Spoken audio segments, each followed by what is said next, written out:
I'm 73 years old, and I'm about to tell you something that might upset you. I wasted 52 years of my life. 52 years believing lies, chasing the wrong things, and missing what actually matters. And the worst part? The people who should have told me the truth, my parents, teachers, society, they either didn't know or they lied to me too.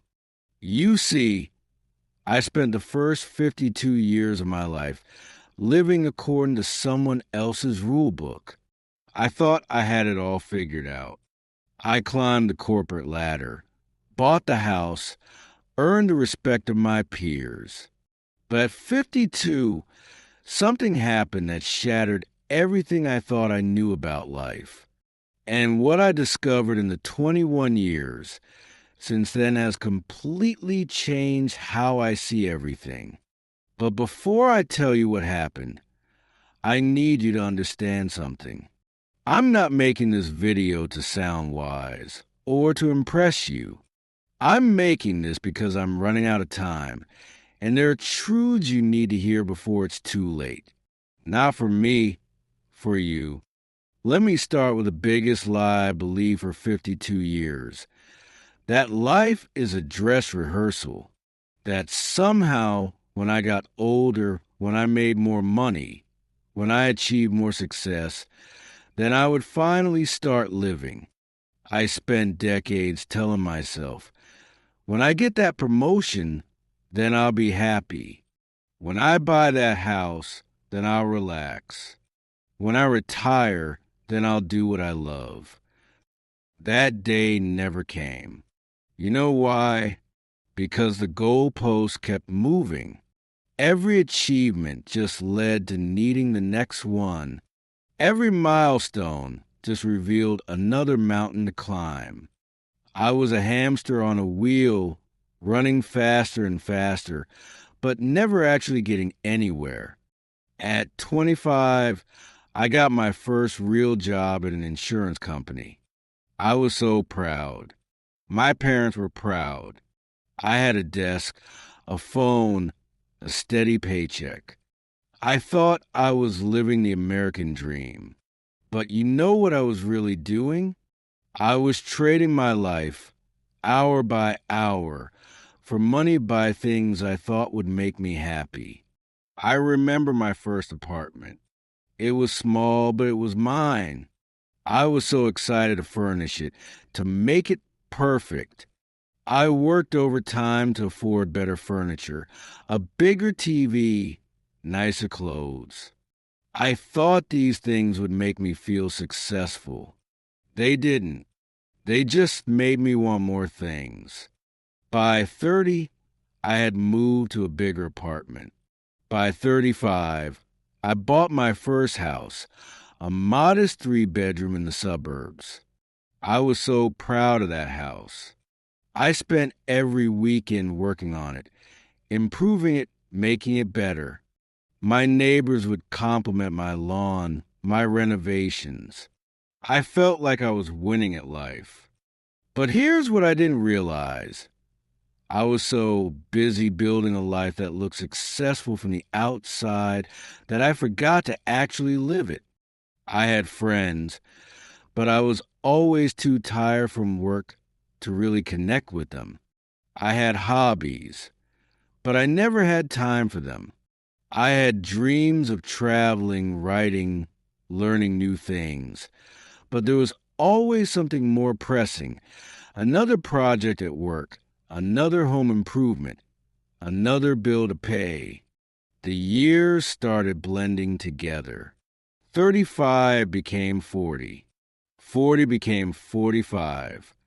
I kept telling myself that once I reached the next level, once I had more security, once I paid off the mortgage, then I would start really living.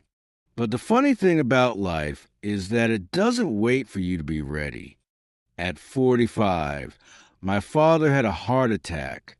Suddenly, unexpectedly. One day he was healthy. The next day he was gone. Standing at his funeral, I realized something terrifying. He had spent his entire life waiting for retirement to travel, waiting for the right time to pursue his passions, waiting for someday to really live. That shook me up for a while, but not enough to change. I just buried myself deeper in work, telling myself I was being responsible, providing for my future. I got promoted to senior manager, then director. More money, more responsibility, more respect. On paper, I was more successful than ever. In reality, I was dying inside. My marriage suffered. How could it not? I was physically present but emotionally absent, always stressed about work, always tired, always planning for some future that never seemed to arrive. We grew apart slowly, like two rivers diverging. We stayed married, but we stopped being partners. My health started to decline. Too much stress, too little exercise, too many fast food dinners eaten at my desk. I gained weight, developed high blood pressure, started taking medications. But I told myself this was temporary. Once I reached my goals, I would focus on my health. The wake-up call came at 52. I was in a meeting, just another Tuesday morning, discussing quarterly projections, when I suddenly felt dizzy. The room started spinning. Next thing I knew, I was waking up in a hospital bed with wires attached to my chest and my wife crying in the corner. Heart attack. At 52, the doctor said I was lucky. Lucky. I had almost died, and they called it lucky. But you know what? They were right. Because lying in that hospital bed, with nothing to do but think, I finally understood something that changed everything. I wasn't living. I was just existing, going through the motions, checking boxes, trying to meet expectations that weren't even my own. If I had died that day, what would I have left behind? A nice house that someone else would live in, a retirement account that someone else would inherit, a collection of achievements that nobody would remember in 5 years, but no real memories, no deep relationships, no experiences that made my heart race with joy. That's when I realized I had been living my entire life based on lies. Lies that society tells us about what success means. Lies about what makes a life worth living. The first lie, success equals happiness. I had achieved everything I was supposed to want. Good job, nice house, financial security. But I was miserable. Success, I learned, is a moving target. You achieve your goal, feel good for about 48 hours, then you need a new goal. It's a hamster wheel that never stops. The second lie, money will solve your problems. Don't get me wrong. Having enough money to meet your basic needs is important. But beyond that, more money just creates different problems. I spent decades chasing raises and promotions, thinking each one would finally make me happy. They never did. The third lie, you have unlimited time. This is the most dangerous lie of all. You think you have forever to fix your relationships, pursue your dreams, say the things you need to say. You don't. Time is the only resource you can never get back, and most of us waste it like it's infinite. The fourth lie, retirement is when life begins. I spent 30 years looking forward to retirement, thinking that's when I would finally do all the things I really wanted to do. But here's the truth. If you're not living now, you won't magically start living at 65. You'll just be older and more set in your ways. The fifth lie: other people's approval matters. I spent so much energy trying to impress people who didn't actually care about me. Colleagues who forgot my name when I left the company. Neighbors who moved away. Acquaintances whose opinions had no real impact on my life. After my heart attack, I made dramatic changes. I stepped back from the corporate rat race.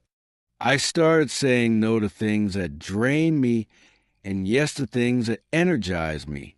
For the first time in my adult life, I asked myself, what do I actually want? The answer surprised me. I wanted to travel, not luxury resorts, but real places where I could connect with different cultures. I wanted to learn, not for career advancement, but for the pure joy of discovering new things. I wanted to create. I had always dreamed of writing, but never made time for it. Most importantly, I wanted to connect, really connect, with my wife, with old friends I had neglected, with new people who share my interests. I wanted to have conversations that mattered, experiences that left me changed. In these past 21 years since my heart attack, I've learned more about what makes life worth living than in all the previous years combined. And it's embarrassingly simple. Time with people you love.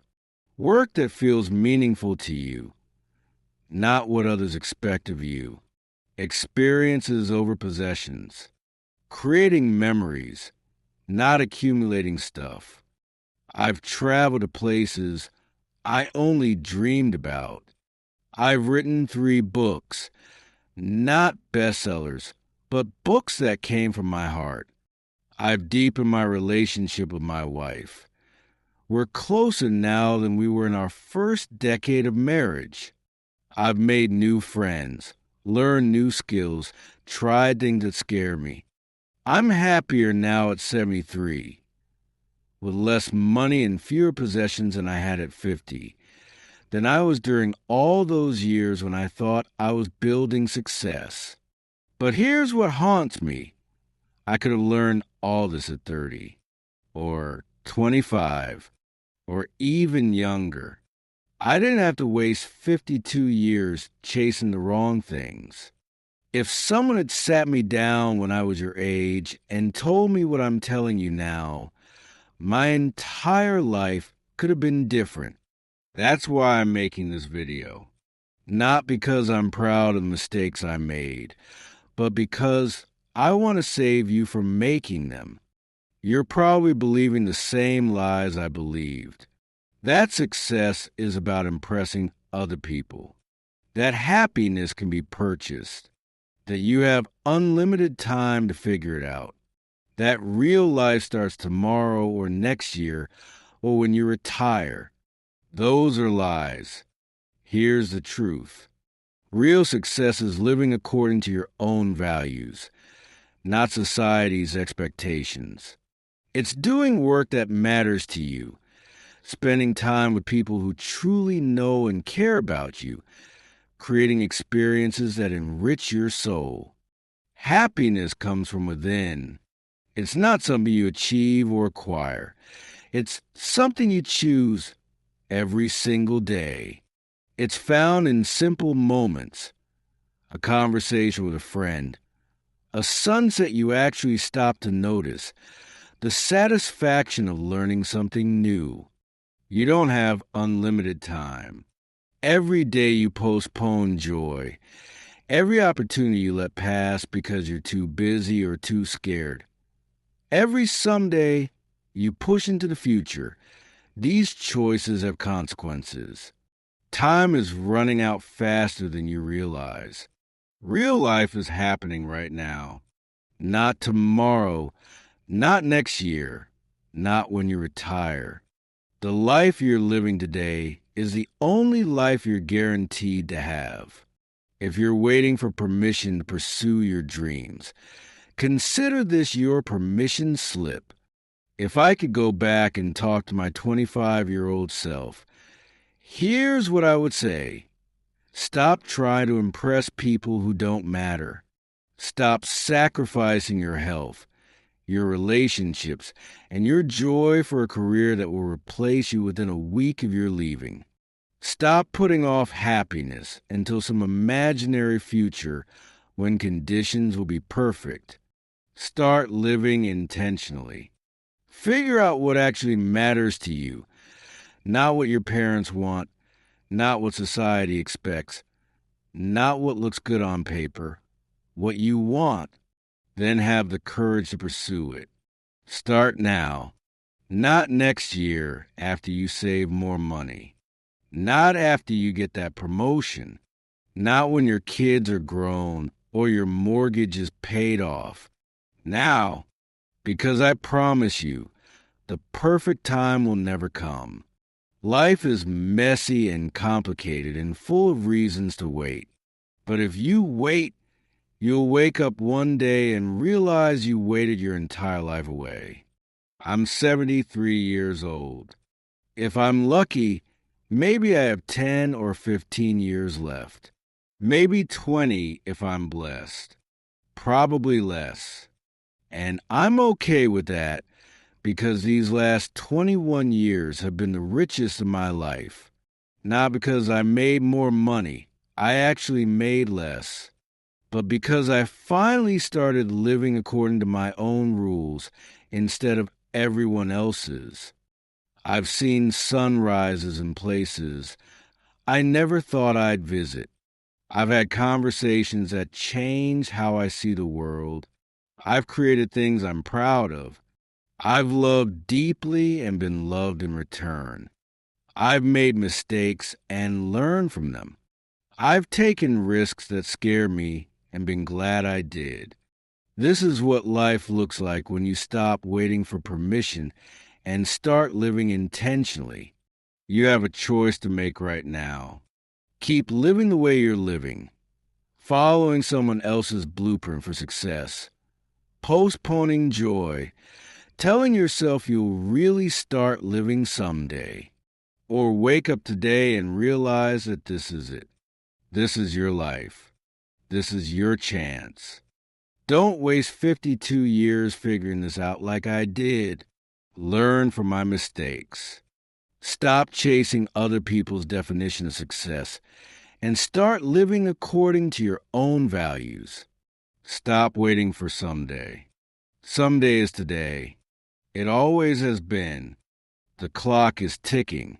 What are you going to do with your time?